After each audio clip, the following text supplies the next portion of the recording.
Là, ta protéine, elle vient du champ et on la sèche ici, quoi, localement. C'est tout ça en fait l'intérêt du séchage en grange. Bonjour les agris, aujourd'hui je me rends à Luché-Pringé au GAEC des Lilas où on va parler de la technique du séchoir en grange.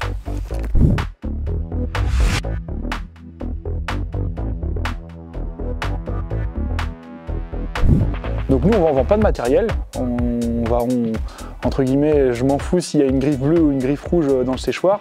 L'idée c'est vraiment d'accompagner le porteur de projet sur le dimensionnement et la conception du séchoir. Entre un agriculteur qui a 50 vaches laitières ou quelqu'un qui va en avoir le double, forcément le dimensionnement va être différent. La technique du séchage en grange, ça vient plutôt du massif alpin, puisqu'à l'époque, la seule façon de conserver de l'herbe pour eux l'hiver, c'était de faire du foin séché. L'organe principal du séchoir, c'est le ventilateur qui crée l'aspiration de l'air extérieur.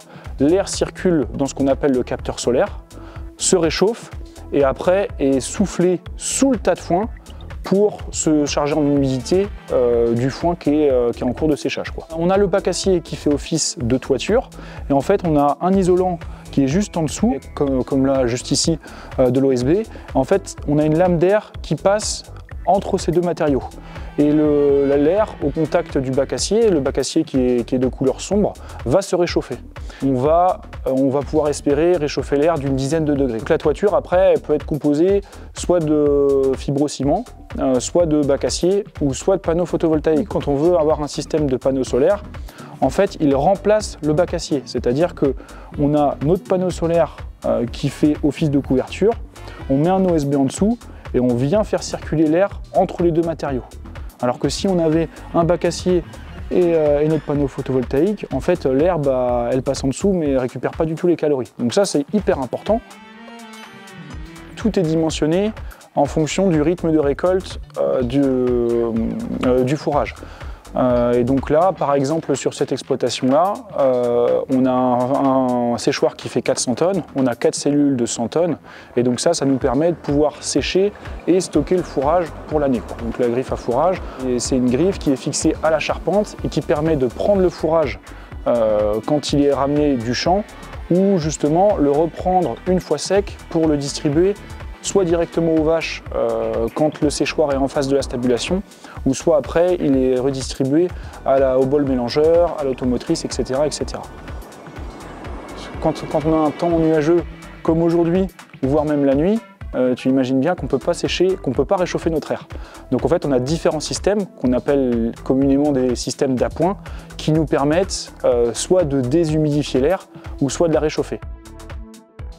L'objectif de cette technique, c'est de récupérer vraiment toutes les feuilles de la plante. Et donc c'est les feuilles après derrière qui ramènent la qualité alimentaire de ce fourrage, quoi. Mettons tu fais 4 coupes par an, ça te fait 4 gros chantiers d'ensilage d'herbe. Là on va être sur plutôt entre 3 et 4 chantiers par coupe, quoi. L'idée en fait c'est de faire des coupes précoces entre 2 et 3 tonnes de matière sèche à l'hectare. Et après, faire entre 3 et 4 coupes selon où tu es, en fonction de la région d'où tu es.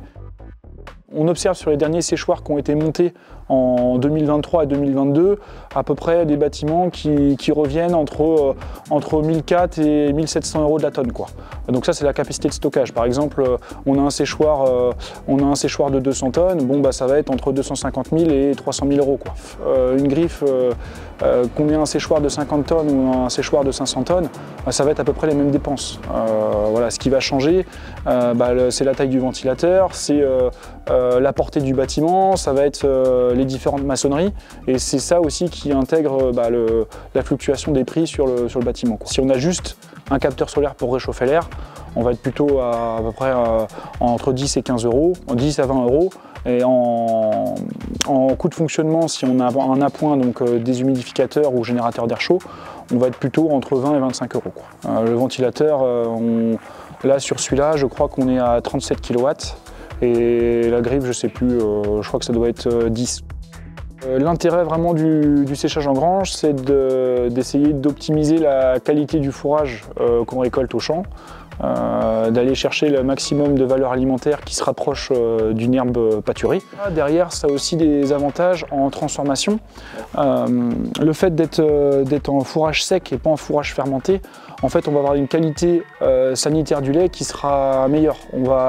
On va s'abstenir des risques pathogènes. On aura beaucoup moins de risques pathogènes qu'un lait à l'ensilage, quoi. Il y a tout l'aspect environnemental hein, que je pense qui est encore sous-estimé, mais une exploitation qui est en séchage en grange, on va dire que 80% ou 90% de son assolement, c'est de l'herbe.